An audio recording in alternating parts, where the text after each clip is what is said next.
How long has it been since we've physically seen each other, do you reckon? I think it's been near enough 28, 30 years. I've been working in finance for 50 or so years, particularly in financial crime risk. That was my career for pretty much most of my, adult life. And I kind of quit that in England and then came out to Dubai, hoping to do the same thing. And then slowly realised that actually it doesn't really sit well with me, or it wasn't really working for me. It just wasn't. It wasn't aligning with who I was at the time, because I'd changed and, You evolved. I did a bit of work on myself, and then I realised that actually what I really enjoyed throughout my career, and that's prior to financial crime, was the coaching. That was the part that actually really sparked joy. I didn't have a plan, but I was like, this is where I need to be. Amazing. A lot of courage. Now, then tell us about the journey of becoming an entrepreneur, because it's the next step. I saw Dubai with a different lens. Yeah. Because I changed as a person. So I didn't see it as...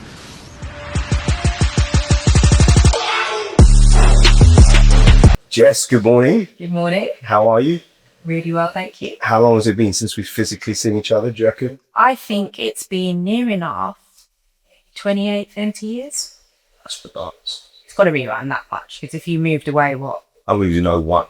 So 26 years, yeah. I would say it's crazy. because we went separate ways in terms of like colleges. Where did you go? I went to Weald. Yeah, I went to Greenhill. There you go. And then I went to Greenhill second year. Oh, did you? Yeah. How come?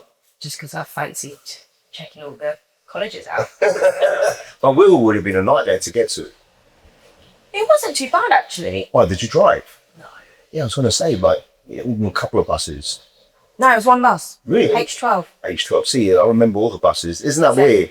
I remember the bus jet. I hate getting the bus. I hate getting the bus. Yeah, so I always say to people, like when they say, oh, I haven't got any job opportunities, so I'm going to come like by the buses. They know what you get. So you wait for ages, nothing, and then three will come at the same time. Yeah. Exactly. You know what I mean? Exactly. So look, for my audience members that may not know you, can you just give a quick intro, and then we're going to delve into what you're doing now and what our history is and where you came from.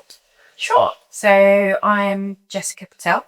I've been working in finance for 50 or so years, particularly in financial crime risk and compliance. Okay. Which sounds really serious. Yeah. And it is, but it's interesting. It keeps you on your toes. You get to do kind of the same thing, but for different financial institutions. Okay. So all your banks, high street banks, investment banks, etc. So that was my career for pretty much most of my, adult life. And I kind of quit that in England and then came out to Dubai, hoping to do the same thing. And then slowly realised that actually it doesn't really sit well with me, or it wasn't really working for me. And I didn't really want to do it. So I was going for roles without intentionally wanting the roles, because I thought I had to go with my last 15 years. That's a good point. And I got some advice from people saying, start out in that, sector. And then, you can move out of that once you're settled in a role, etc. So then I thought, okay, went along with it. And then I was like, it wasn't aligning with who I was at the time, because I'd changed and, You evolved. I evolved, and it was like, I don't know if this sits right with me anymore. So then I did a bit of work on myself, and then I realised that actually what I really enjoyed throughout my career, and that's prior to financial crime, was the coaching. Because I'd mentored, I'd career counselled, I'd done the graduate schemes, and that was the part that actually really sparked joy, as Marie Kondo would say, right? Yeah. So I thought, well, maybe I can do that instead. And look, I know everyone's a coach, but there's plenty for everyone. 100%. So, people signing up to me and who I am, and how I speak to people, how I conduct myself, and, in the spirit of woo-woo, vibes and energy. Yeah, Right? 100%. I want to, listen, I'm so happy for you and so proud of you, because actually one of the key things that people don't realise is it's never too late. Not that we're that old, but, you know, most people think, I'm 35, I can't do it. I said, no. No, You know, absolutely you can move and, you know, live abroad and whatnot. But later on, I want to unpack like how you decided to, because becoming an entrepreneur, moving location at the same time, it's like a lot all at the same time. Let's go back, right? So were you born in Harrow? I was not. Neither was I. Go on. Where were I you was born in Northamptonshire, actually. Really? Yeah. Tell us the story. Small village called Wellingborough. Okay. That was many years ago. It was when the snow used to be yay high, and it was a small like town, I would say, more so, and a lot of my dad's family lived there. Where are your mum and dad from? So mum and dad, mum's from India, Okay. as in born, raised in India. Okay. And my dad was born and raised in Nairobi, Kenya. Wow. Yeah. I remember that. Yeah. Have you been to Kenya? I haven't. You gotta go. I know. I went just over a year ago. It's just I think it might be the best trip that we've ever been on as a family. It's amazing. I would love to go, and I have said to my dad I really want to go. So it's when he feels like he wants to go, right? Yeah. Because that would be a great trip. Has he been back? He's been back, I think, many years ago. He hasn't been for at least 20 years. Yeah. From what I remember, it's been about 20 years. Yeah, because I love people's history, where they come from, because it's different. Absolutely. You know? I mean, my parents, they're both Indian, but they're very different in personalities. 100%. And the way they do things, etc. It's very different. So they met in the UK? They met in India. My dad went to India. Really? Yeah. They didn't have an arranged marriage? It wasn't an arranged marriage. It was more like, back in them days, they were introduced to one another. Yeah, yeah. And yeah, they kind of dated, chaperoned with my mum's cousin and his wife. Yeah. They kind of had a double dating kind of scenario. Yeah, yeah. But it was like 3 months. So it's very condensed. Wow. 3 months of dating. And then from the back of that, they decided, they'll get married. Bang. You know, it's funny, like I was born and raised in Southall. Southall? I never knew that. Yeah, and so I lived there until about 11 and a half, 12. And the street that I lived on had 110 houses on it. There were only 2 non-brown families, a Jamaican family and my family. And I always went to school in Harrow because my mum worked for the London Borough of Harrow. Yeah. But she couldn't get me into a regular school there because we weren't residents of Harrow. And then they sent me to a private school, Alpha School, in Harrow, which is ridiculously expensive. Yeah. And I didn't like it, and they pulled me out. And I don't know how, but they got me into Norbury, which was a wonderful first middle school. So then what happened? When did you guys leave Northamptonshire and come to? So I was around 7 years old. Okay. We moved to Harrow, and which primary school did you go to? Went to Grange. Ah, okay. All right. Yeah. Actually, Grange was a good school. It had a lot It's a good school. So you grew up. Did you know Martin Balen well? I did. Yeah. You know, he and I are still very good friends. Really? Yeah. So like when my mum died, he's so sweet because he lives in the US now. He actually said, "Can I come over for the funeral?" Yeah. And I was really touched. Oh. And actually said, "If it's okay, I'd rather you didn't come, just because I'm not going to be in the headspace and I feel compelled to spend time with you." Yeah. But every time I go back to the US, I'll go and see him and stuff. Amazing. Yeah. I love that. Yeah. He had a hard time because he moved from pillar to post, and he'd suffered a lot from bullying, and in high school as well. And it was just like, it was weird how certain kids got picked on. Yeah. And it always made me sad. Do you know what I mean? So Grange, did you have a good time in Grange? I did. I think I made some really good friends there. I'm still in touch with a few, mostly through Facebook, right? Yeah. The thing is, people cuss it, but the reality is we're here today because of Facebook. Absolutely. You know? And that's the reason why I keep my Facebook, because a lot of people come off Facebook. Yeah. Like, I don't resonate with it anymore. But when you live abroad, you feel a little bit plugged in because of it. And also family as well. Yeah.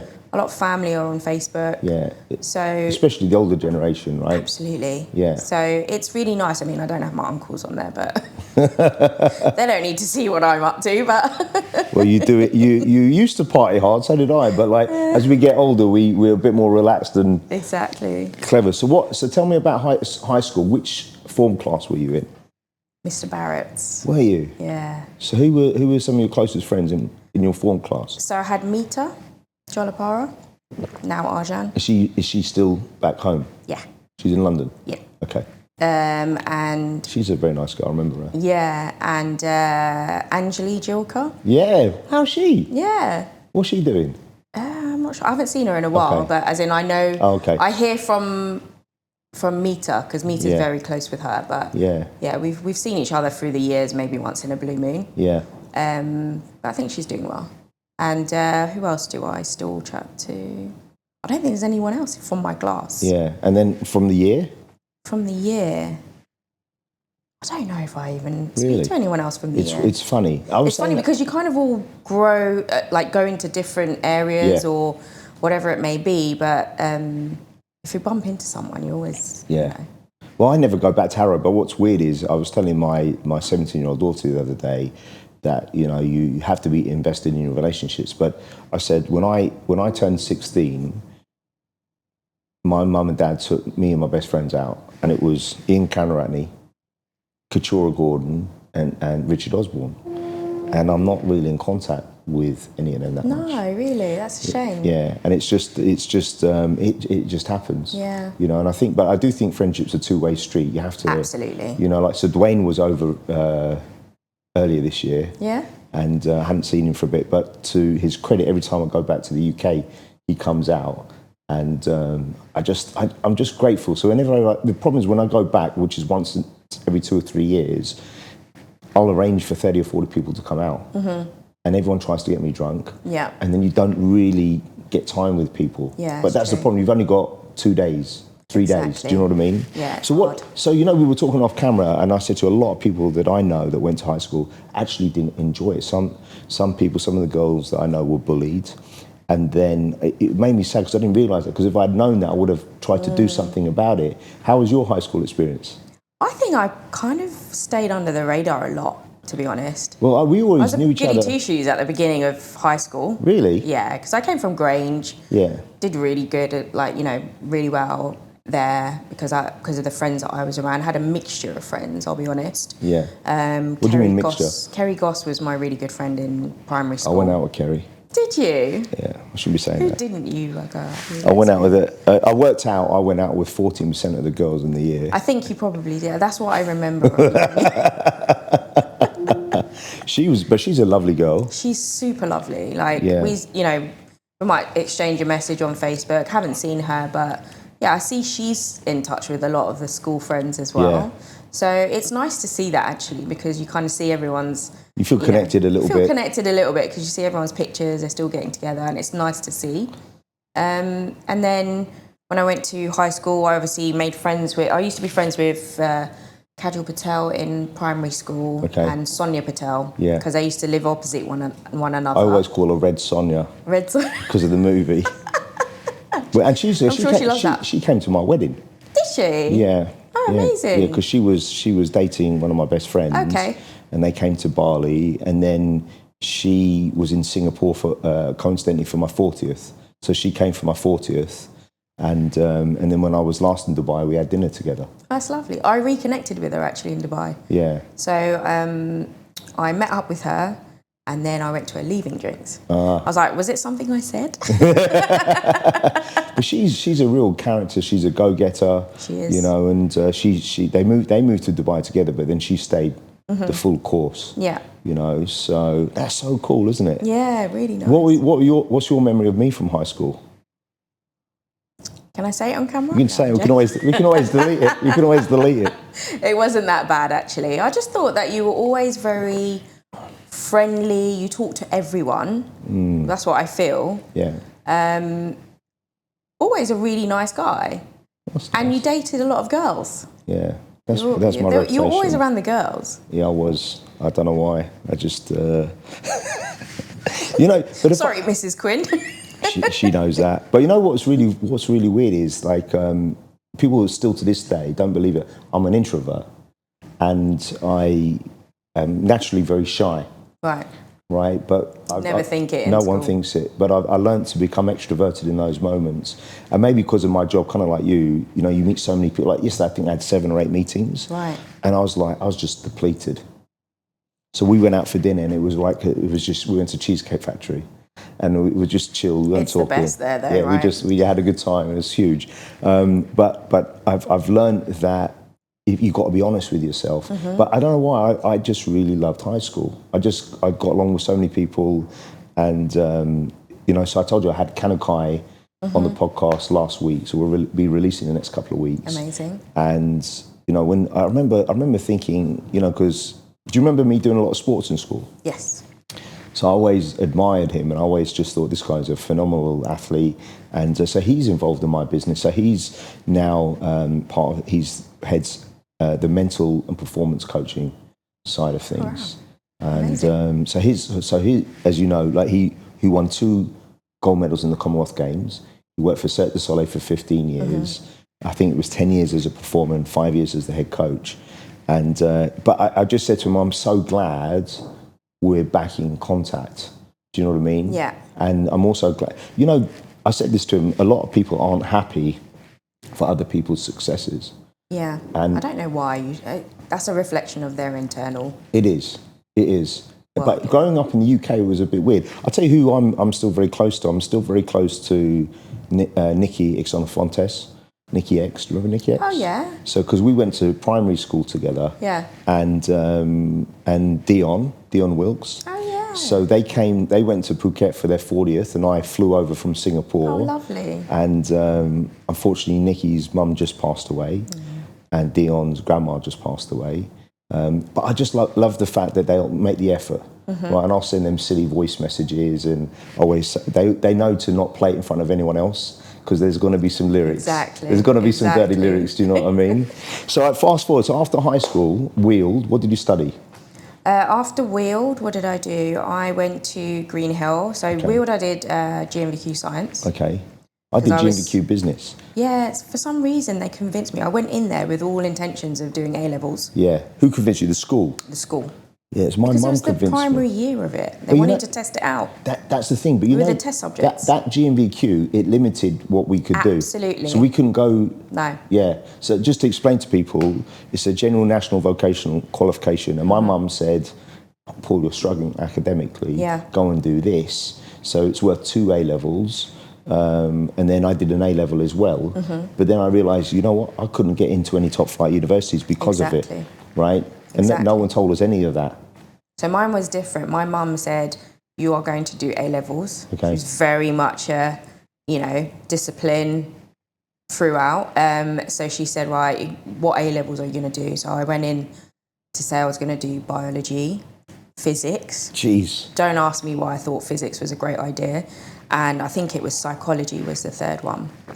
And so I went in, I'm doing these 3. When you're a kid, you're like repeating it in your head, this is what I'm doing, this is what I'm doing. Yeah. I get there and they convince me that actually this is a great new course and you get to do the whole span of science and it includes everything. And then, but what I couldn't do was the psychology because it clashed with my That's the thing, because timetable. GMVQ was like 14 hours. It was quite intense. So then I had to choose something else. So on the spot, I thought it was a good idea to choose English language because I'm like, I speak English, kind of. So I thought, can't be that difficult, So I came out of there being completely hoodwinked into thinking that this was going to be a great new thing. Yeah. And, Did you not, because I have to say, I actually learned a lot in the class. And my class was weird because I did it in business, and at least 75% of the cohort were the year or 2 above. And they had failed or struggled. Right. Or there were older guys, like one of my mates, Andrew Staines, he was like, I think 24, and he decided to come back.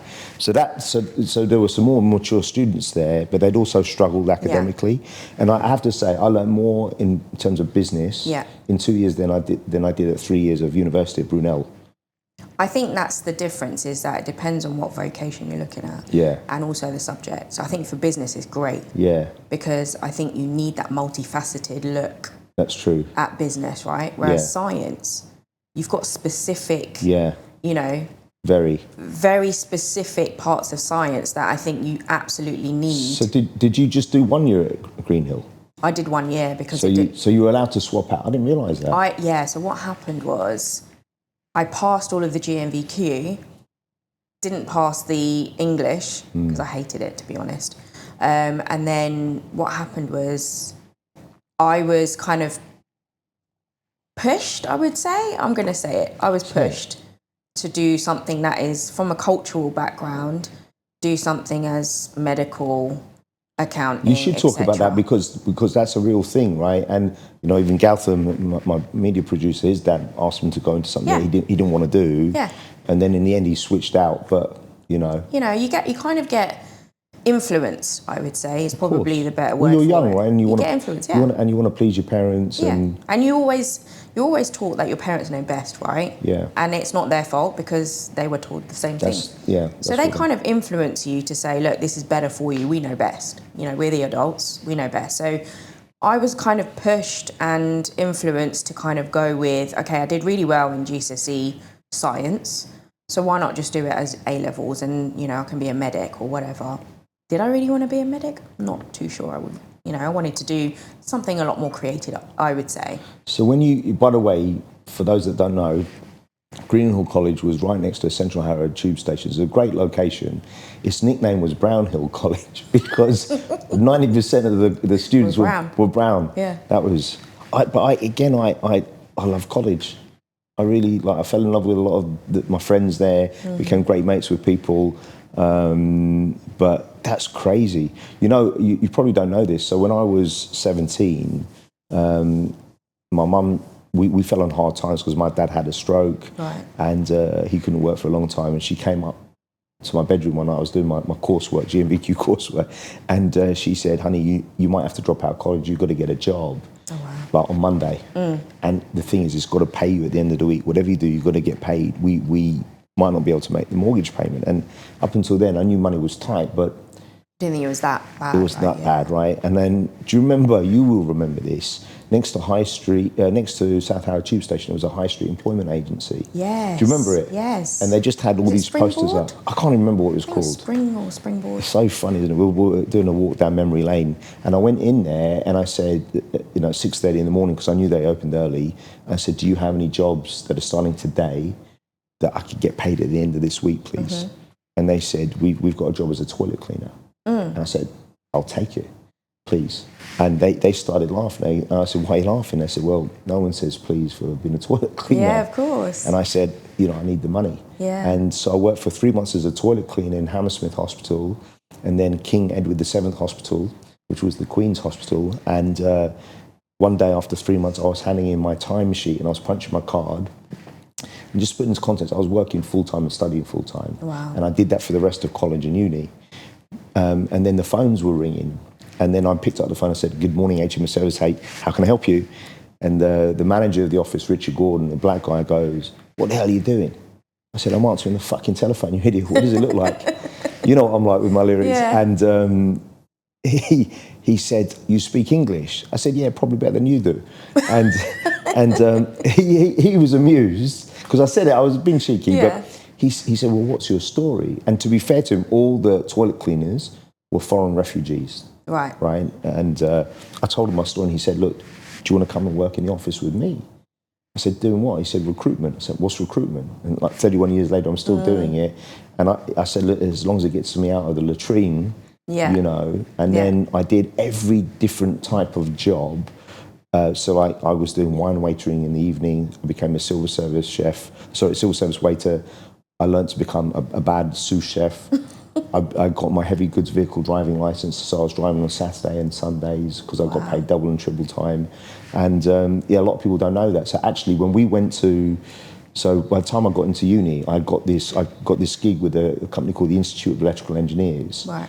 And I think I had probably 20 people from Whitmore that went to university in London because they'd already paid their travel card, working with me 3 or 4 nights a week from 6 to 10:30. Amazing. Yeah, so I managed, I had, I don't know, 50 plus staff there, and I was managing, and then I was doing it as well, because then I would get paid twice. Of course. Right? And Neil Patel, Nicola Galbraith, her brother, Joel Crocker, wow. Stuart Reed, loads of, and this is flashback from memory lane. Right? And I can't even remember who else. There was a lot, and some of them stayed longer than I did, because really? I moved on. Some of them stayed there for 2.5, 3 years. It's weird, isn't it? That's crazy. Absolutely banging. And then what did you do after Greenhill? So Greenhill, I decided that actually wasn't really for me, because I couldn't get into university with what I was doing, right? Because I had 1 year of at Greenhill of biology, physics and psychology, and I knew I was going to fail physics with flying colours. Yeah. Interestingly though, the only module I passed was quantum physics. Jesus, how? Out of everything. That's because mad. It just resonated with me. Really? Yeah, and I didn't know at the time why. Why? I just knew that it resonated. What did you learn? What did you learn later? Just about the fact that quantum theory, just how molecules work, etc. It also sparked my curiosity, I would say, in terms of my religion. So I was brought up as a Hindu, but I asked a lot of questions, very curious. So I asked a lot of questions about, why am I fasting for this? Why am I doing this? Why do we do this day and have certain things, etc.? Why? And if I didn't get an answer that I felt explained why we were doing it, or it didn't make sense to me, and I didn't realise, but I did actually trust my intuition at the time, I would be like, well, I don't really want to do this if it doesn't make sense to me. Because before I would follow blindly and just be like, okay, it's just how it is. And then when I did physics, and like I said, quantum was the only thing that actually resonated with me. But what if we are the same as a atom? Like, we're just, like looking at what an atom, how it works, neurons, etc. What if we're just that? Yeah. Like, our universe is that. You were going deep. I was going deep at such a young age, but I just thought I was a bit of a geek in that side of things. But what I knew was that that's what sparked my interest. So then I started questioning my own religion, and I was like, this doesn't fit in. Oh, really? So I believed more in the Big Bang theory than I did in my religion. So then I kind of got to a place where I'm like, and my mum never forced me. She's like, you don't have to, go and pray and go to the temple, etc. But if you want to come, then I'd like that. So I do things to please my mum, because it wasn't really going to harm me. What are you thinking now? How do you feel about things? So I still appreciate I say culture. Yeah. Because the culture is what makes me who I am, right? 100%. I've grown up in that. There's certain things like religious, activities that we did. For example, Navratri, which is a festival of light, etc., which I have very fond memories of. Of course. Which is, a whole new bunch of friends who are from my community that I used to see every single year. Yeah. For a number of years, and we used to enjoy dancing, getting together, looking at boys, things like that. As you do. So you do, yeah. And so it was all part of growing up, but I have very fond memories, and I had a whole separate set of friends there. It wasn't family, it was friends. Yeah, so interesting. Yeah. One of the things growing up, what I realised was, because I'm from a mixed heritage, so my dad was Irish, mum's Chinese, Singaporean, and when my mum and dad got married, his dad didn't come to the wedding because he was marrying a Chinese woman, and he was raised Catholic, and my mum was Methodist, and my grandmother also didn't go, and they were leaving the wedding because they got married in Ireland. As they were driving, they saw my grandmother, my dad's mum, walking. It was like a 5-mile walk. She didn't get there in time because her husband wouldn't drive her. Oh. And then my mum said she wouldn't have kids. This was a story she told me, until my grandfather passed away, because she didn't want that in her life. But what I found difficult to understand was, so what I loved about where we grew up, it was so multicultural. Yeah. It really was. I saw a lot of more segmentation by the time we got to college. So I even saw the difference between religions. So all of a sudden the Muslim guys were over there, the Sikh guys were there, and they weren't talking. I was just thinking, 6 months ago you guys were best friends. You saw that. Yeah, absolutely. Right. And the biggest thing that I started doing was I distanced myself from anyone who I thought was going down the wrong path. So anyone that was doing drugs, which were a lot. But what percentage of our year do you think at high school were doing marijuana? Easily 70%. That's what I'm saying. 70%. People can't understand that. And, just as an athlete, right, I don't want to go down that road. And my mum and dad they were strict, right? You didn't mess with them. But I always had an affiliation with South Asians because their parents were the same. They believed in education. They were strict.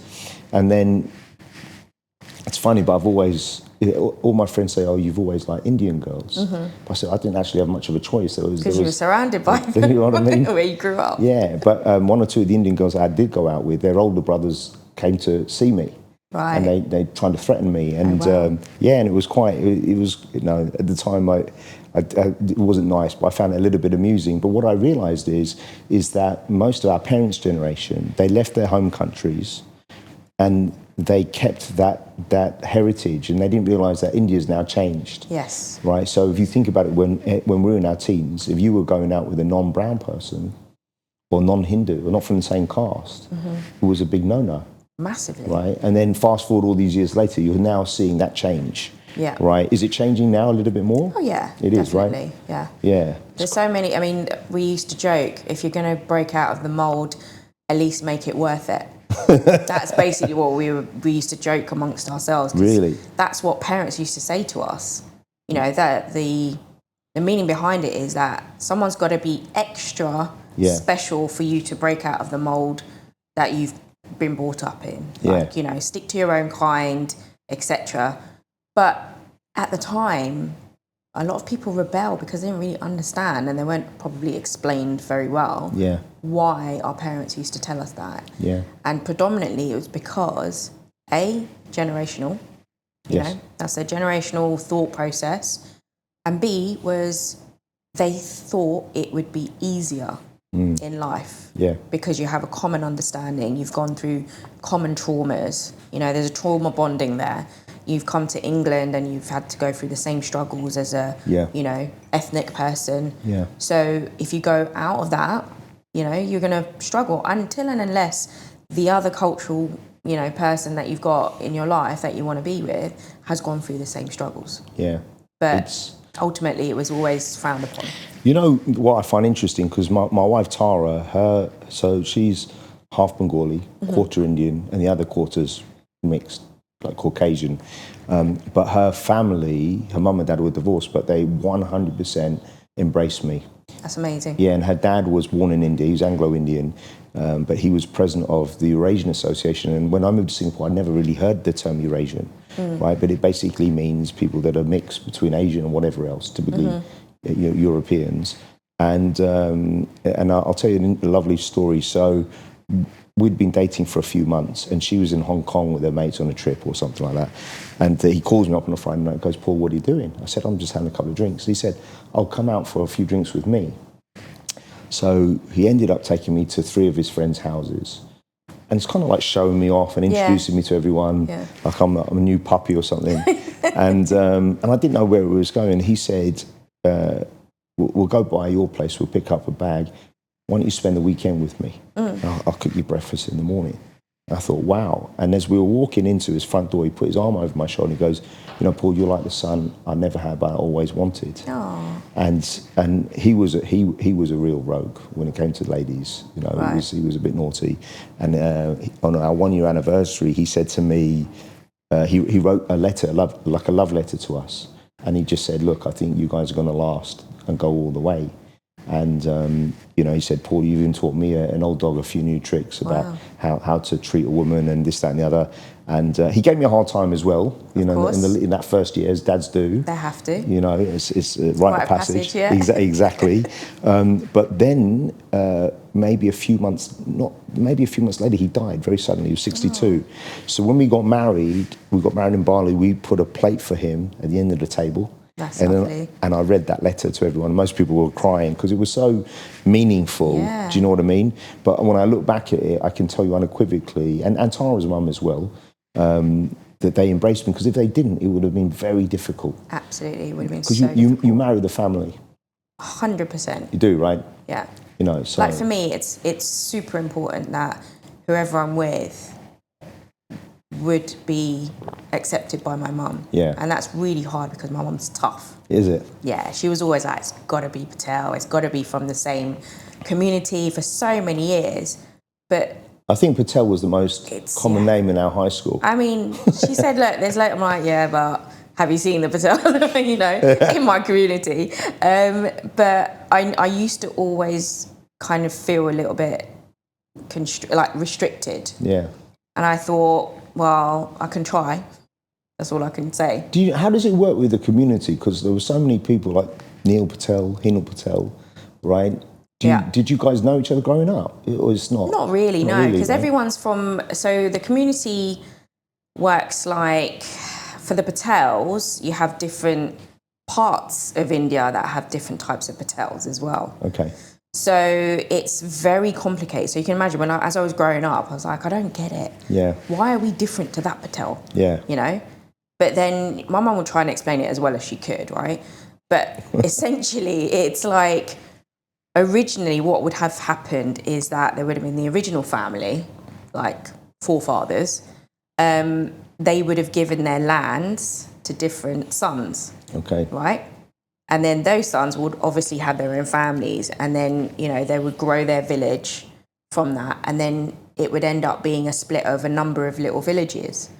So my community is a collection of 27 villages that are very close to one another. So it's all about geographical. Wow. And then you've got another set of 24 villages. So that's a different community. I didn't know any of Then this. you got 5, and then you got 6. Really? Yeah, so there's a few. I think there's around 5 or 6 different communities within the Patels. Really? Yeah, and some of them think they're higher up the scale than, you know, than we are. Like, you know, it's like the more villages you are, the lower down the... it's people's perception of what is better and what's not, you know? Yeah. So that's so interesting. It's interesting, but it's like really confusing as a kid, right? Yeah. And when we moved from Corbyn's Lane to Abbott's Drive when my mum and dad retired to Ireland, and we had this tiny house, and the width of the house is the width of this room. No way. Yeah, it's a 2-bedroom house. It was a lovely place. Yeah. And I think the teacher that we bought it from used to be a teacher at high school after we left or something, I can't remember. But there were only like 4 houses on that street. It's a tiny little street. Yeah, it's small, yeah. But by the time I left, there was a Patel next to me when we bought the place. But by the time I left, they were all Patels. And I was just, this is crazy, you know. Because it's like, come over here, it's great here. Then everyone descends. So tell us about your journey coming to Dubai. Like, when did you first come, and when did you start thinking this was an option for you? So I first came many years ago. I think it was around 15 years ago. My friend had moved out here. Okay. And I came out here just to see what it was like, because she said it's great out here. And I thought, okay, is it a viable option for me? But I came for a holiday, so I was out partying all the time. Yeah. Because I've been a party girl, or was a party girl, for many years. And so I was like, this is great. Like, this is a whole new level of partying. Yeah, it's banging. Yeah. Right? And so that's what I came here to do. It was just party, go to the beach, you know, see if there's any work here that I could do. But at the time, it wasn't really a viable option for me, because what I would get out here was nowhere near what I was getting back in the UK. And then I thought, well, I've got family, you know, I'm an only child, so it's just me, my mum and dad. So therefore, it didn't make sense for me to move out here. It wasn't worth, like, the package that I would have got at that time was not worth me moving completely. Okay. So then I decided, no, it's great for a holiday. So I never really got that feeling of, okay, I can move out here. But I saw my friends doing really well, and they're like, look, you know, it's a great place to be. You can do really well out here. So it was always in the back of my mind, but I knew that I'd have to go from a gut-led feeling if I was to move here. Interesting. And I came, I think, another time in between with friends, and we just came out here just to chill out. We did 2 weeks, we did the Grand Prix, and then we did a week of chill in Abu Dhabi. And that was a great holiday, spent a hell of a lot of money. I bet. But it was a great experience. But even then, I did have a conversation. Still didn't feel like a pull for me to live here. Yeah. So I kind of left it then as well. And then the last time I came was after a 28-day retreat in Sri Lanka. Wow. An Ayurvedic Panchakarma. Did you go on your own? Retreat on my own. I've done a month in Sri Lanka on my own as well. Weird. Amazing. It was life-changing for me. Did you go to everywhere? Like, were you in Kandy? Were you... I was just in one place. Where was that? Yeah, that was in a rubber plantation. Wow. Called the Plantation Villa. So it was an hour outside of Colombo. Yeah. And it was inland. You took a month off from work? I actually was on a sabbatical. Good. And you actually did something though? Yeah. Yeah. So I was on a sabbatical from work because I'd burnt out from... How old were you at the time? I was 40... Why I ask is Six. because these are very salient moments in someone's life. Did you get a lot of good massages there? Yeah. Yeah, because I had that. That was Yeah. the first time I had an Ayurvedic massage. Was in actually I think I had it in Kandy. Yeah. So the 28-day retreat. Well, how did you even come across it? I was just researching because I was burnt out. I was getting urticaria on my face, which is when I actually took stock and thought, That's stress. it's in my face Yeah. and I need to do something about it. So then I basically, I had to keep a diary about what I was eating and things like that and everything that was, in my environment. So when the allergy doctor said that it was stress induced, because obviously I hadn't been in a hot country or in any extreme heat, etc., and several other factors didn't really apply to me, the stress was the biggest indicator of why I was getting it. And I've never in my life had an allergy, ever. Yeah. So this was the first time, and to have it on your face as a client-facing, industry, I was like devastated. Of course. But you know what? It probably was good in some ways because if it was anywhere else, you could have just covered it up and Exactly. and you could have had a breakdown. Exactly. So, but it was the culmination of everything that led to that point. Wow. And I think it was a catalyst, I would say, for me to start looking at my life and my environment. Beautiful. So I took the sabbatical. I tried to quit. And they said, no, let's not be too hasty. Yeah. Have a think about it, which I'm grateful for because fair play to them. It gave me that opportunity, and it also made me feel like I was valued in the firm. Absolutely. So, and you got a bit of peace of mind if you wanted to come back. Exactly. So they said take a sabbatical, so I did. Initially it was 3 months, but then it actually took me 6 weeks for me to stop having the urticaria reoccurring, because every time I got over a bout of it, I'd get another bout. So it took 6 weeks for it to completely come out of my system. Wow. And so that was 6 weeks out of my 3 month sabbatical. So I was, in that time, I was thinking, I really want to get away. And then I was doing research and this plantation villa just kept coming up for what I was looking for, which was Ayurvedic. I just wanted a complete shock to my system, reset, etc. That's what I was feeling. So that's what I was searching for. And the same retreat was coming up every time. So I'm like, it's a sign. I have to go to this place. And no regrets at all. I was initially going to do 2 weeks. Then it ended up being a month. So I was like, well, it makes sense. Did a month and it was life-changing, absolutely life-changing. The first week you have lymphatic drainage massage to prepare your body. And one thing that I was a little bit worried about was, how am I going to eat vegan food? And it was sattvic food, which means no onions, no garlic. So no taste. I was thinking that. That was my perception. Yeah. I went there and I can tell you the food was amazing, like out of this world. It was farm to table, super fresh. They make their own spices, oils, etc. Yeah. I always found Sri Lankan food too spicy for me. Really? Really too spicy, yeah. So in the sattvic food, you don't have too much spice. Okay. Because it can aggravate your stomach, right? But were you going for massage every day? Yes. Because you know, you probably don't know this, but I'm massively into massage. Like, I believe in it massively. In so much so, I set up a mobile spa business. Oh, wow. And unfortunately, I had to close it during COVID. And the goal was that it would not just do regular massage, but like sports massage. And then I wanted to dovetail into healthcare, providing nursing for the elderly. Because when Tara's granny fell ill, she died at 102. She was an amazing woman. Wow. But the nurses that came they had to come to change her drip.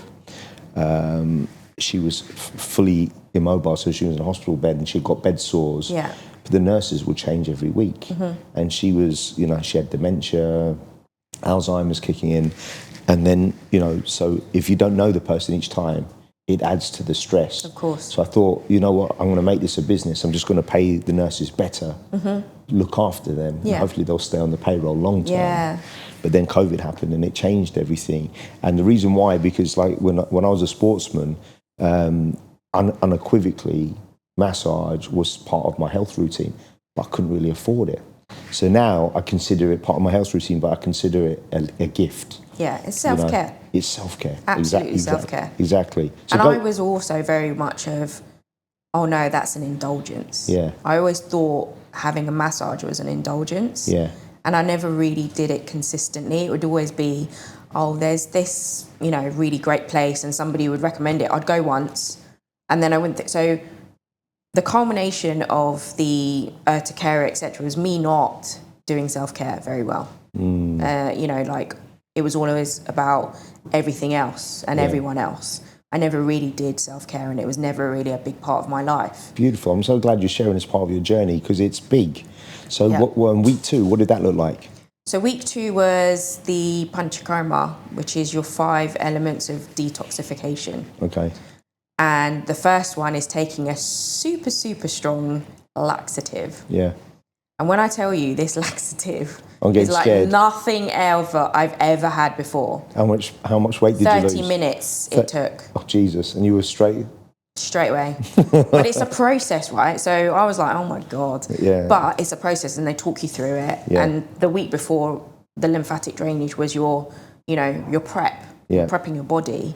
So the first one was the laxative. That I was actually, I think I was squeaking actually. I was that clean. But when you're not well, I remember my mum not being well and you just want to get better. Yeah, exactly. Yeah. But they give you all the nutrients to, you get a soup with like a little bit of, rice in it and quite salty. Yeah. To bring your nutrients back into your body. And then the next stage was doing a treatment called Shirodhara. Okay. Now this, I've got to say, is the one thing that I have recommended to all my clients. Really? Anyone, friends, family, anyone that wants to know about it. If you've got monkey mind, okay, right, and you get sinus issues, you have headaches quite often. Yeah, that's my daughter. But very much, I would say, the best treatment for monkey mind, because I struggled to meditate. I'd been to yoga classes, etc., and just kind of did a bit of meditation, didn't do it very well. So I struggled with meditation because I would get distracted. I would hear a fly or a mosquito and think it's going to bite me or whatever, So 3 sessions of Shirodhara, which is, it's basically you'd be lying down, there's a pendulum over you with a bowl and a hole in it, and it has warm oil, specific type of oil. Wow, I'm not heard of this. And it's a warm oil that when you're lying down, your eyes are covered with like cotton wool or whatever, and this pendulum goes from left to right over your forehead. Really? Yeah, over your forehead. Yeah. And when I tell you the sensation of it and the feeling of it is unlike anything else that you will feel. Can you do it in Dubai? You can do it anywhere. Anywhere that offers Ayurvedic treatments. Yeah. Will do this treatment. Can you recommend a place in Dubai though? Yeah, I can. Because I'd like to try before I go. Definitely. It's so good. And when I first did it, it was super strange. And I immediately felt the back of my head just tingling. Right? And so what I can describe is that it just feels like everything melts away. Wow. Everything melts away. So the first session, obviously it's your first session, there was a little bit of, I did the meditation the next morning because you have a daily routine of meditation, yoga, etc. The next morning I was still a little bit, get pulled on different noises around me, etc. Second session, after the second session, I was like, oh, actually, I'm feeling a bit of tumbleweed now, which is great because it's better than me thinking about what am I going to eat. I'm hungry. You know, like those kind of things would come into my mind. And then after the third session, now I had the, you know, convenience of 3 sessions in a row. After the third session, I could actually be blank, which I've never had in my life. Wow. I could be blank and I could do meditation easily, where I wasn't starting to get distracted or thinking or whatever. It was probably the best treatment that I've ever had, and I've recommended it to so many people, and they've come back to me and said, thank you for recommending it. Beautiful. Like, it was, Yeah, so powerful. So powerful. And then at the end of the 4 weeks, how did you feel? Honestly, I felt $1 million. Did you know you were not going back to the corporate life? I didn't know at the time, but I knew that I had changed significantly. It was, an hour of screen time a day. So I had no screens. I only had people to talk to. And you have to have a lot of courage going there on your own. Yeah, I mean, look, it was... No, but a lot of people won't do it, Jess. They couldn't do it. Yeah. There's a lot of people that said to me, I wouldn't have been able to do it by myself, or can I go with a friend? I'm like, absolutely, you can go with a friend. Yeah. But I think the life-changing part for me was the fact that I went on my own. Me time. I went on my own. It's a gift. Absolutely. And I went and I forced myself to take myself away from the TV, because I used to use it as a distraction. I used to watch trash TV just to kind of de-stress and completely, you know, take myself away from what my life was. I love this. Whereas this was bringing me back to nature. I was very much a 5-star only. Not to say this place was bad, it was just, I would say it was like a 4-star. Yeah. Because for me, it was like, there was no TV or anything like that, but it was super clean. The people there were absolutely amazing. Couldn't do enough for you. Sri Lankan people are amazing people. They are. And the food was, you know, tasty, fresh. Like, for me, that was probably 7 stars. Yeah. But when I got there, I was like, oh, this is not what I'm used to. Yeah. Like, there's no TV and, you know. But it needed to be simple. It needed to be simple so that you could get back to yourself. So after this journey, you go back, and when do you realise Dubai's calling? So actually, on my route back, I went via Dubai. Here we go. My two best friends moved out here. You didn't go and get drunk and lose that 4 weeks? I didn't get drunk. I might have had a couple of drinks. Okay. And so when I came here, I stayed for 2 weeks with my best friends. They just recently moved out here, and they said, come and stay with us. So I stayed with them, and I saw Dubai with a different lens. Yeah. You know, because I'd changed as a person. So I didn't see it as just going out partying and, you know, that kind of vibe. It was very different for me. And I was like, oh, how can I see myself out here? Because it's, you know, it's like maybe the most busiest city that I can think of. Like, how can I, this new person that I am, fit into this world? Yeah. Is it going to be me going from one sort of busy life to another busy life? And then I thought, no, actually, I did a little bit of a bit more of a recce than I would normally. Yeah. Went to the beaches, went to like different parts of Dubai. I thought, I think I could see myself here. But I thought, okay, maybe I'm on a high of just coming back from an amazing, 1 month away.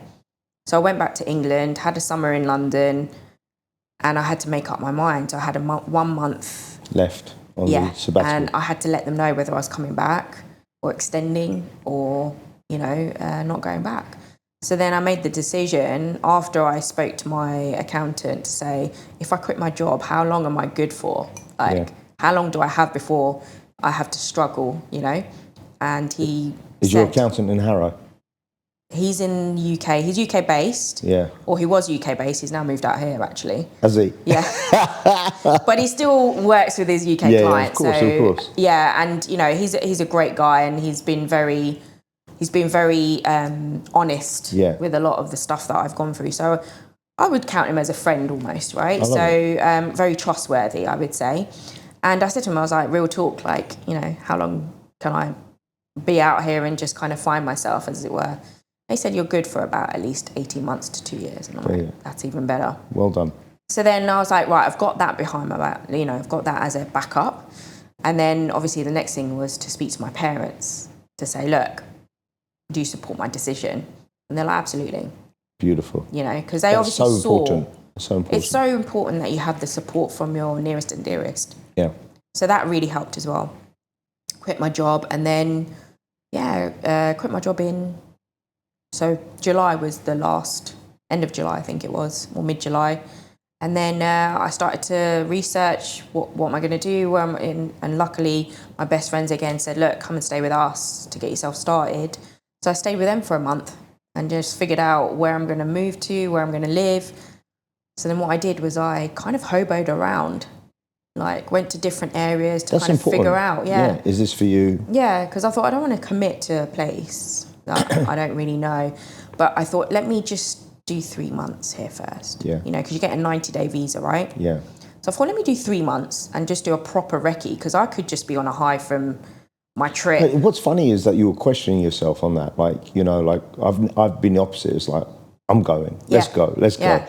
But what you went through is very real. Yeah.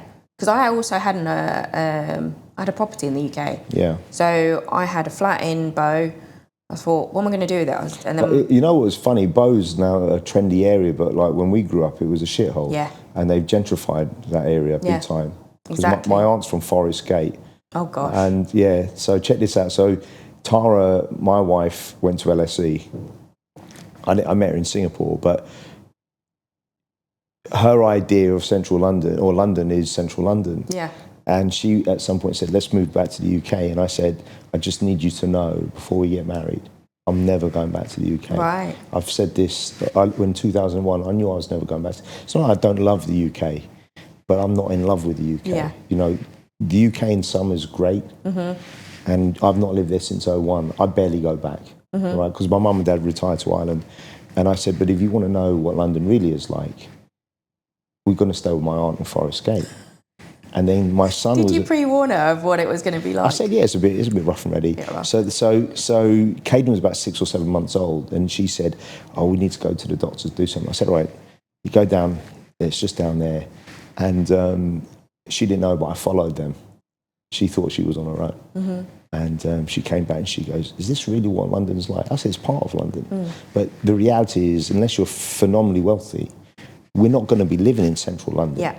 You know, we're not going to be living in High Holborn and this, that, and the other. Mm-hmm. And then I think, you know, that's it. I closed the chapter on that discussion. But it's like I loved where we grew up, but you can't, you know, just to paint a picture for the people that don't know. Where we grew up, vis-a-vis Dubai and Singapore, it's chalk and cheese. Completely. You just can't even. I mean, I'm almost thinking, why were you thinking I might not come out here? Just like here, it's just. I mean, and look, worst case scenario, you can always go back. Absolutely, and that's what it was. Like the first thought was, okay, can I really do this, or was I just on a high from my trip? And I thought I had a great experience coming out with a different lens, but then I've been in London for like 3-4 months afterwards. Yeah. So for me, just because of who I am, I'm very much I'm going to make sure that it's 100% what I want to do, rather than a snap decision, because that's just not who I am innately. Yeah. But I came out here for 3 months, did the hoboing, and did a lot of networking. Yeah. And I absolutely loved it. And then you decided, well, after 3 months, okay, I'm going to do this. And that's when I went home and I was like packing my things, putting my place on rent. Bang. And literally that's what I did. Put my car in storage at my parents', moved all my stuff to my parents, bless them. They had my boxes in there, like 30 odd boxes in there, in their fruit lounge for a few months. But I thought, when I come back, I'm going to actually find somewhere that I'm going to stay. I'm going to get a job or whatever I'm going to do. I didn't have a plan. But I was like, this is where I need to be. Amazing. A lot of courage. Now, then tell us about the journey of becoming an entrepreneur, because it's the next step. So the entrepreneur came from, actually, the 3 months that I was here, I did a lot of networking, and then I also applied for roles in financial crime, risk and compliance, right? Regulatory landscape here is different. Yeah. So I had to do a lot of learning around the differences. And I was obviously going for roles intentionally, unintentionally, I don't know. I would say unintentionally looking in hindsight. But what happened when I came back, I thought I still had time on my visa. but they changed the rules. So what I didn't realise is that the 90 days does not reset, which I'd been previously advised. The 90 days does not reset when you go back home for a month. Oh. It used to. Okay. So I'd been home for Christmas for 1 month, and then I come back to Dubai thinking that, my visa's reset for another 90 days while I figure out what I'm doing or get a job with a visa.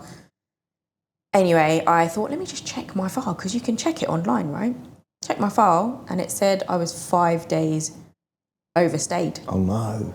So panic set in. My best friend had come back with me for a holiday. So I'm like, first week of our holiday, I'm just chilling. I'm like, yeah, this is great, going to beach clubs, brunches, etc. And then I check my file, and it's like the last week of her trip.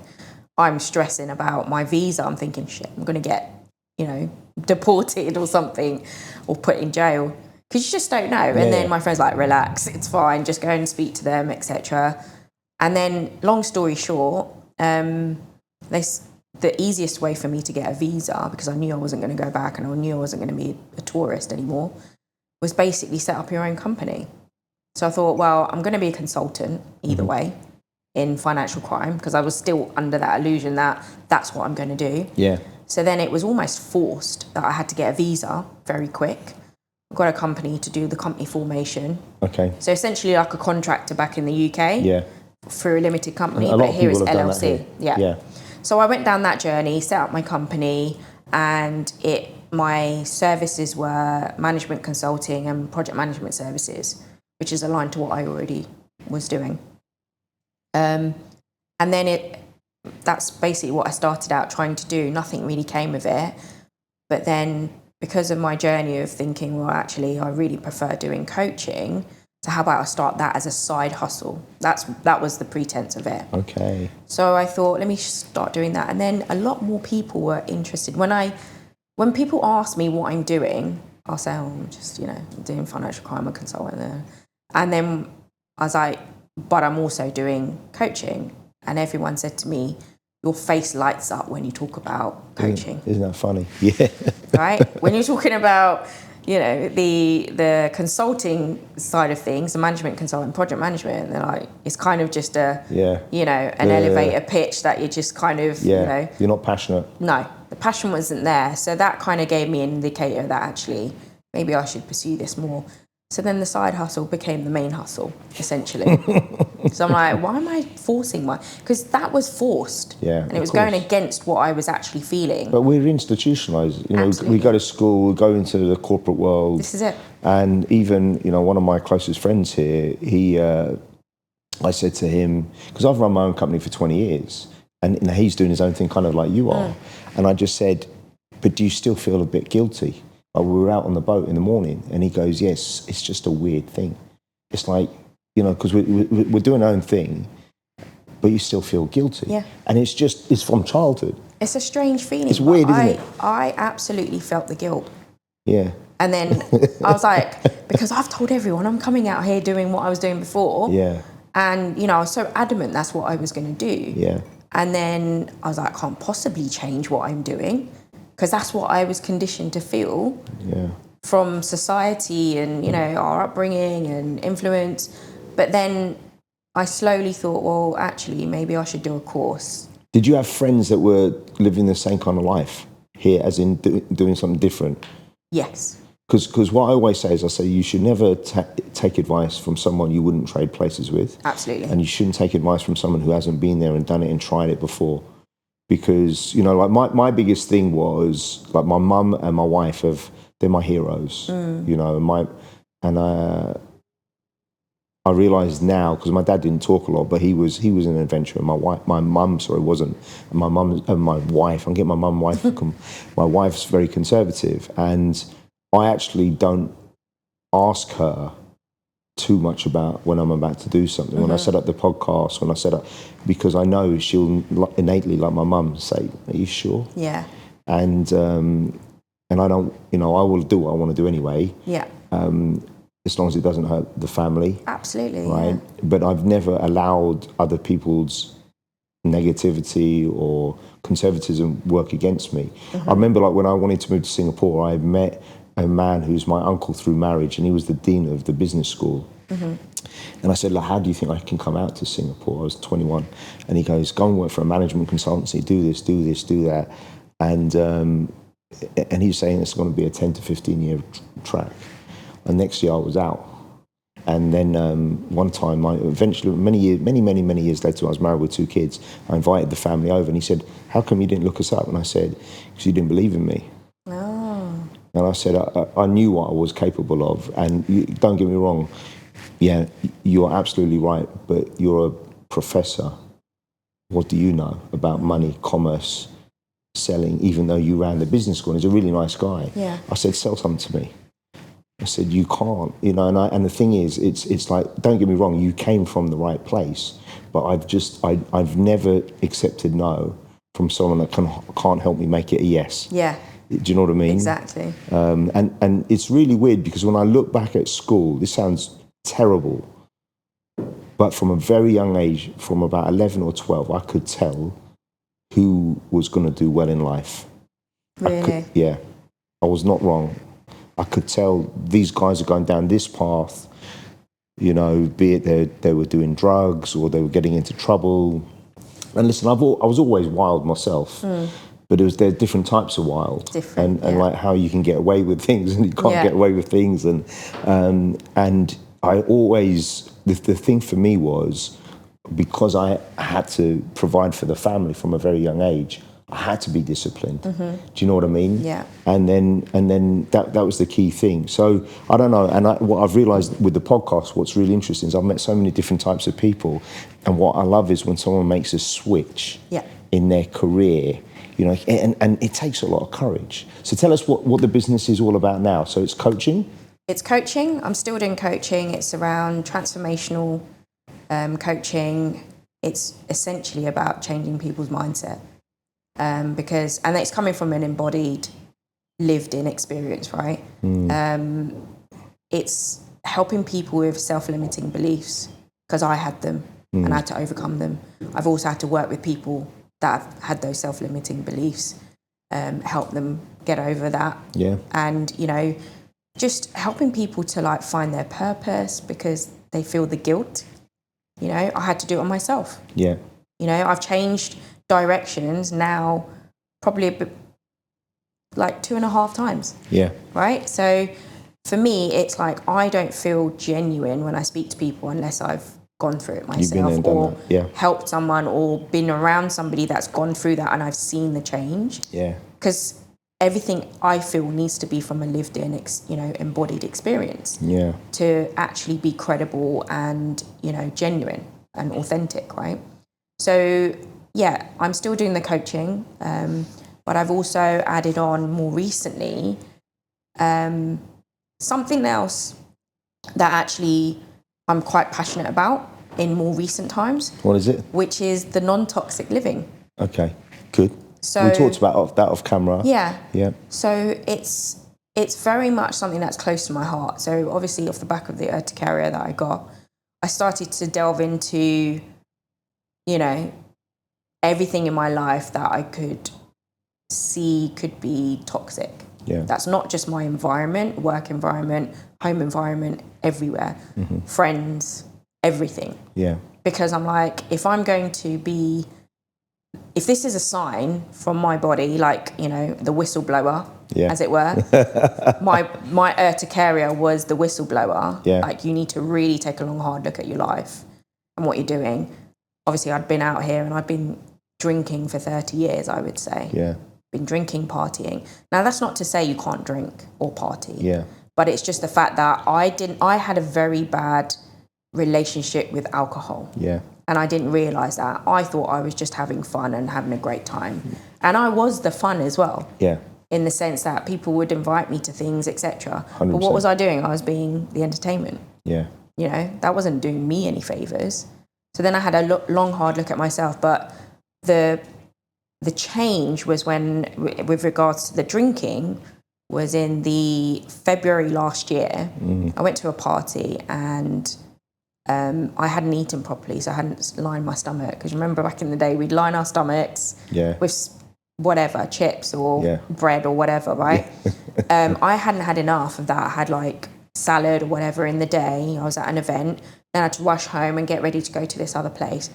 Anyway, long story short, I didn't get time to eat anything that would have given me, and I'd turned vegetarian 4 years prior to that. So very limited as to what I could get at an event. Yeah. So I thought, okay, I'll get to the place and we've got a package deal, whatever. Got there, started on the welcome drinks, which was fizz. And then the table was getting a bottle of vodka. My drink was vodka with soda because I thought I was doing myself a favour, right, by not having sugar. Yeah. And then the food came and it was crudités for vegetarian. Yeah. So all I was having was vegetables all day. So then I was getting progressively more drunk. Then I have a blank memory after a certain point. It happens. I had a great time, don't get me wrong. But you can't remember. But I don't remember. Yeah. And it's like the result of that was I normally take about 24 hours to get over a hangover. Yeah.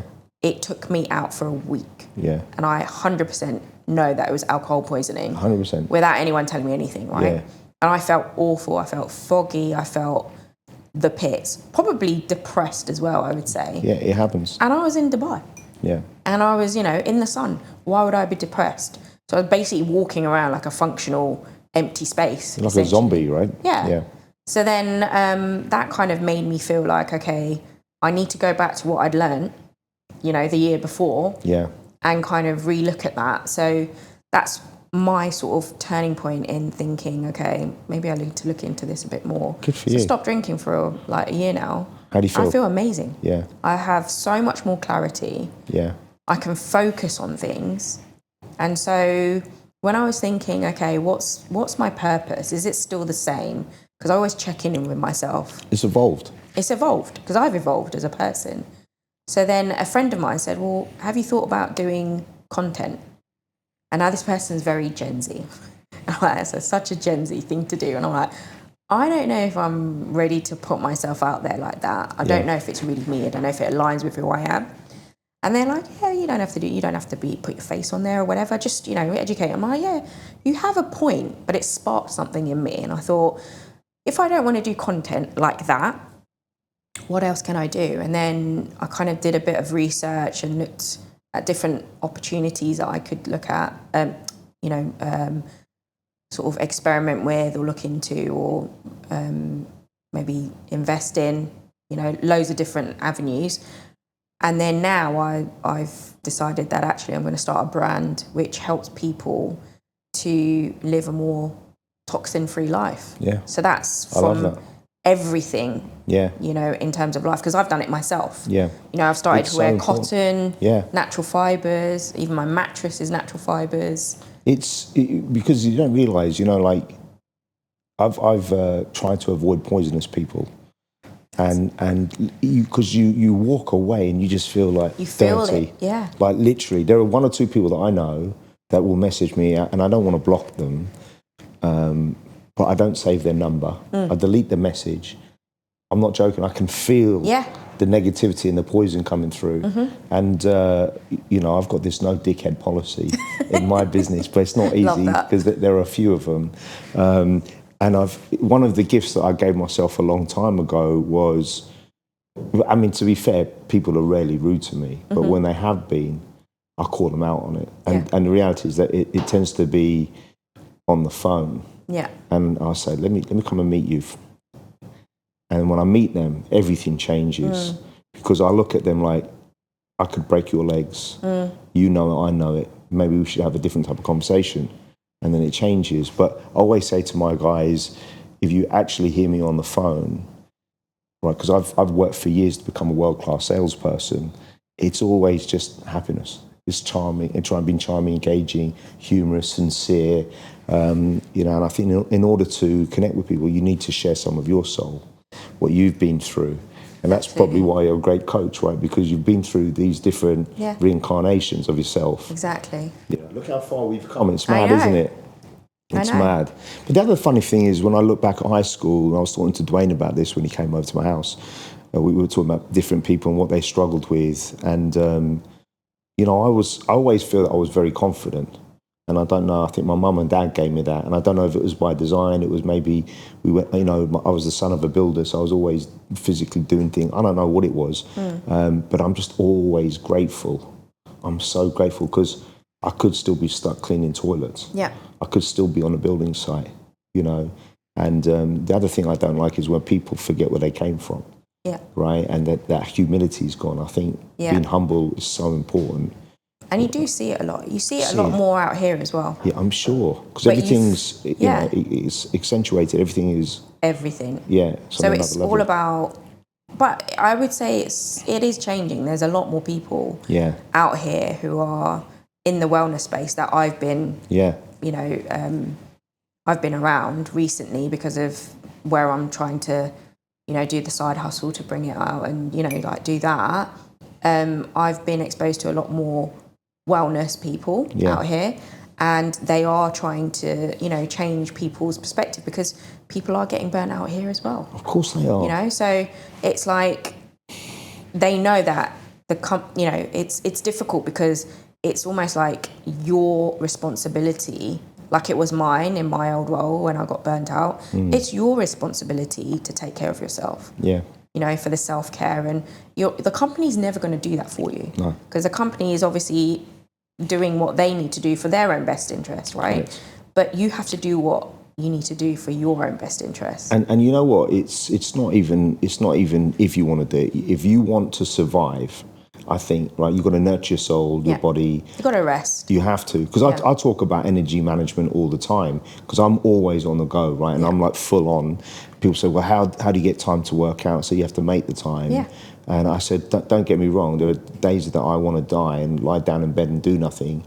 We all go through that. Of course. But you're right. Like I love a drink. I enjoy a drink, but I'm trying to slow it down. And like I went out the other night. I spent a fortune. I took a client out.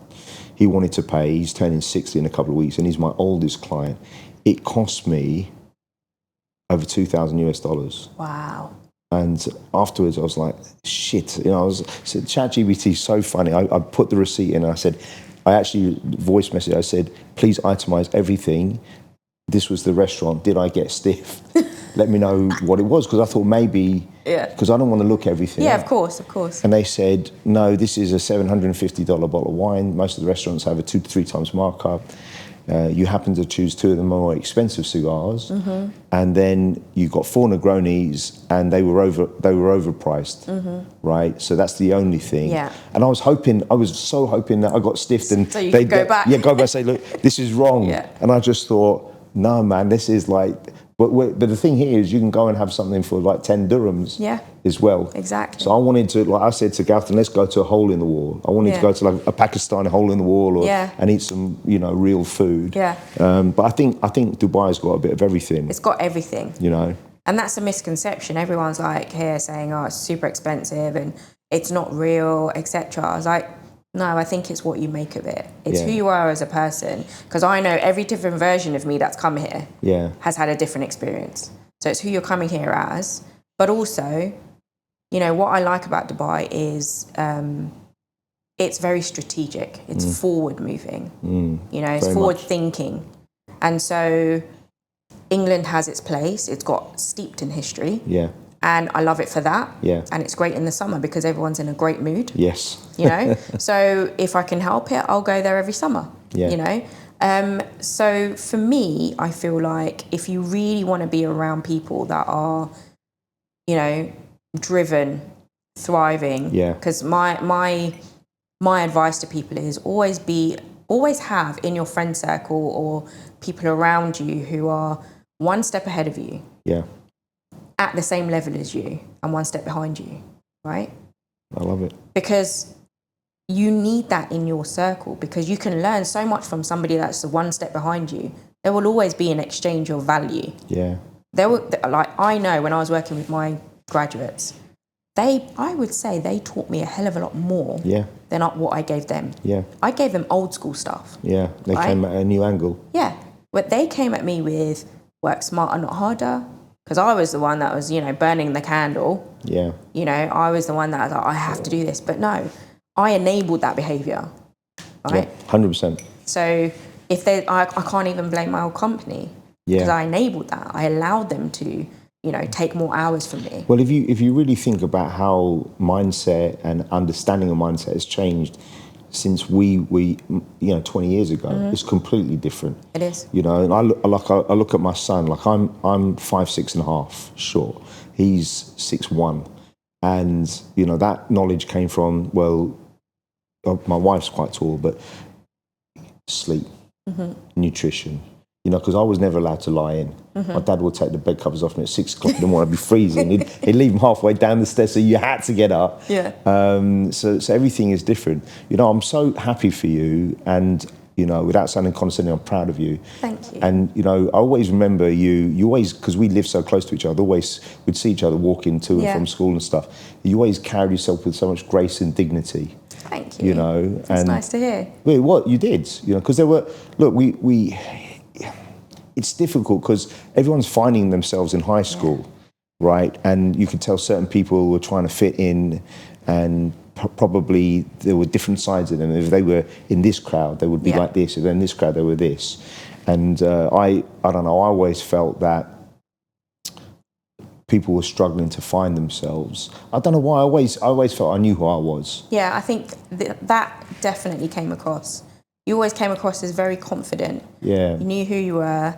You were always, the loudest person in the room. Was without I? Sounding bad. Was I? I think it was the fact that you had a presence. Back then it would have been the loudest person in the room because everyone knew you were there, but it was the fact that you had a presence. Interesting. So, yeah, I think even people that maybe you don't even remember probably remember you. Yeah, it is interesting. I don't know. I just, Dwayne said this because Dwayne's 6'2" and he's not exactly quiet. Yeah. But again, I think my daughter or my son was asking him what was dad like in high school. And he said, your dad always, in his mind, was the hero of his own story. And I started laughing. I said, if you're not the hero of your own story, what are you? Absolutely. Are you the villain? Yeah. You want to be seen, right? Yeah, and I just but what I always thought was you squeeze as much out of life as you want to. Like, I don't know if you know this, so when I got into Whitmore, I had a really horrific knee injury that kept me out of any sport for about 6 months. Oh, wow. Coming from Norbury, and I cried when I found out because I couldn't go. We went on this. Everyone went on this PGL trip. I had to stay behind. Gosh, I remember this. So we got into Whitmore, and then for the 3 terms, for the first 2 terms, I couldn't do any sports, and everyone thought I was this wimp. And then I'd have to sit with the girls, and then gradually I was allowed to play netball with the girls. That's where it started, didn't it? It's where it all started. Actually, it started when I was 5. I think I remember fancying girls when I was 5. And then I set up the drama club. And everyone thought all the guys were taking the mick. And I said, I like acting. And they didn't realise I was the only guy. Yeah. And all the girls. Yeah. And then who's winning? I was winning. I was definitely winning. But then the weird thing is I was very competitive because I wanted to be the best athlete in school. I wanted to be the fastest and strongest. And that's what I love about Kanokai, because I always thought I was the best athlete in the terms I was the fastest in school. You can't really prove you were the strongest, but someone said, "Oh, you got a great physique," and then I looked at Kanokai. I said the next day, and I said, "No, I don't," because that guy was in ridiculous shape. Always. And but what I loved about him, and I learned this from him, was because you can be confident without being arrogant. And he was very humble. Mm-hmm. And I just learned that. And I always embraced people that were really good at things, because a lot of people are threatened by that. And, like in my mind, like you said about there are lots of coaches, there's a place for everyone. Absolutely. Right? And I really believe that a rising tide raises all ships. And if you meet other like-minded people, and, like if I meet you and you're better than me at this, and I say, wow, can you share with me? How do I build that into my game? Mm-hmm. Or you teach me how to cook a great, chicken pilau. Maybe not now if you're vegetarian, whatever it is, right? But and a lot of people don't do that. Yeah, they don't. They don't, right? And there are people out there like that. Yeah. And I've been very fortunate to only meet 99% of genuine people out here. Wow. So everyone I've met, and the reason why I say it is because I feel like the disingenuous people, they just kind of peter away. They do. And I think it's because of the way that I view people and what I attract. Yeah. And I know that if I am like that, I will attract. You're a magnet for that energy. Yeah. So, and that's why I feel like anyone that is disingenuous will end up just petering away, and that's 100%. Absolutely fine. But I don't want that in my energy. I love that. And I'm like you. I always thought I was an extrovert, but in fact, I've definitely been an introverted extrovert. Yeah. So they're very similar when you've done one of those tests that tell you what personality type you are. Yeah. They're both the same, pretty much, but I'm more introvert, just slightly. Yeah. So I know that I'm the same as you. Is like, if I've done a day of peopling, I need a few hours of you gotta recharge. Zero. Just boom. Don't talk to me. Yeah. You know, literally, I'm like a mute. So when I get a call from my family or whatever, they're like, "Are you okay?" Because I'm a little bit throaty, like, you know, like I've got like a hoarse, like sound. And I was like, I've just not spoken to anyone for like a few hours. Yeah. But I just need that to recharge. It's funny with Gautam, because he only started working with me in January, and this is new. I've hired someone full time to do this. Yeah. I've hired a full time graphics motions guy, and before that, Isaac, who's my head of research, it's not his job, but he would do all the podcasts. And so he's now, and we're staying in his apartment together. And I just said, I just need to lie down for 20 minutes because like it came back, I had 7 meetings. Yeah. And it was like, takes it out of you. I just need to lie down, and people don't see it and people don't talk about it, right? And you know, even if it's only 20 minutes, and things, I'll go and lie down, close my eyes. Yeah. I'm getting old now, right? So I need a little. So this is crazy. So next September I turn 50. Right. My son will be turning 21 next November. My daughter will have turned 18, and the youngest one will be 12. And in Singapore she's got to do 11 plus. Like, right. And it's like, where the hell does the time go? But like, I'd love for one day for you to meet my wife, because she's an amazing woman. She sounds it. We're completely the opposite. She's a Fulbright scholar. She's got a PhD from Yale. I'm always very proud of it. So we're coming up to this is our 20th year wedding anniversary this summer. So I've arranged for the 5 of us to go to the US, and I've rented like a ranch in Jackson Hole, Wyoming. Oh, amazing. With the Grand Tetons in the background. So that just the 5 of us are going to renew our vows. And I just said to her, it's kind of cool that, you know, when we got married, which was in Bali 20 years ago, it was just us. And now there's 5 of us, you know. That's pretty amazing. Yeah, and I just thought it would be very romantic. It would be. Yeah. But what's funny about her, I think maybe because she was primarily raised by her dad, she thinks a little bit more like a man. Yeah. And I'm like, she's not romantic, I'm romantic, she's not. And it's like yin and yang. So I'll write to her, I'll WhatsApp, I'll say, dear Mrs. Quinn, you're cordially invited to a romantic dinner with your very sexy, extremely handsome husband. Please RSVP by 6 o'clock. And she never gets back to me. And I say, if you don't RSVP, someone else will. And we just kind of keep the banter going, do you know what I mean? I love that. Yeah, and it's rare though that you have people that have been married for that long. I feel quite privileged to know that I've got people around me that have been in long-term relationships. Yeah. And yes, I know it's hard work because I hear it all, right? I'm a sounding board for a lot of people. At least 50% of people that I know got divorced. Yeah, exactly. And I always say the other 50%, at least half of them want to get divorced. Yeah.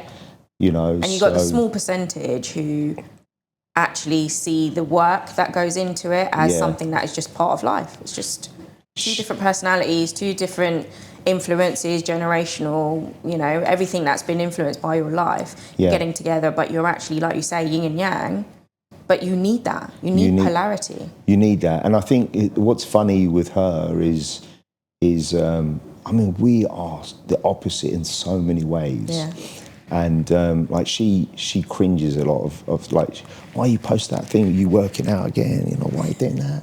And I said, that's who I am, babe. I'm doing it for the people. You know, all my 600 followers, half of them are my kids' friends. But she goes, yeah, but, you know, it looks like you're showing off. And I said, if I was a painter and I showed my painting, would I be showing off? I said, I've done sports from a very young age. And I said, you don't want to believe this, hun, but a lot of people will have written to me and I've inspired them.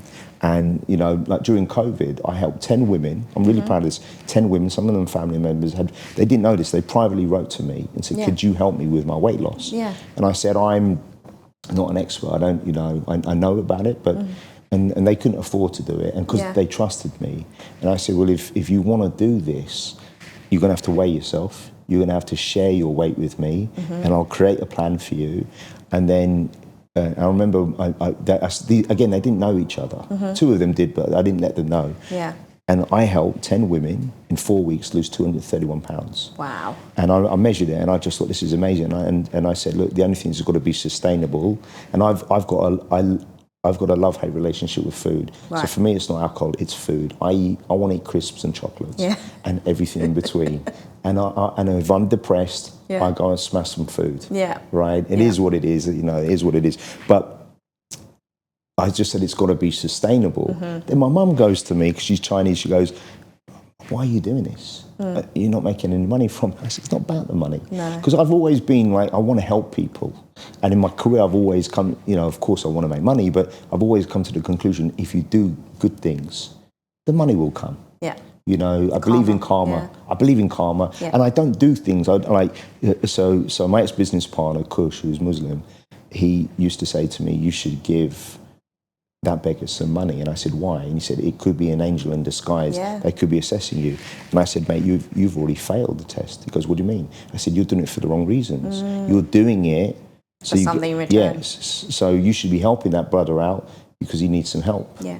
And then he's a contrarian. So he actually said, okay, yeah, that's a good point. Yeah. So I said, I do good things for the right reasons, or I try to. Do you know what I mean? But Jess, it's been a pleasure. Yeah, how do you find the experience? It was interesting. It was different. I didn't think it would. I had no idea, because we didn't. You obviously see a podcast, but you don't know what goes into it. So it was very easy. It was relaxed. Very relaxed. Yeah. Good. Thanks, babe. Thanks. I appreciate it. Well done. Thank you.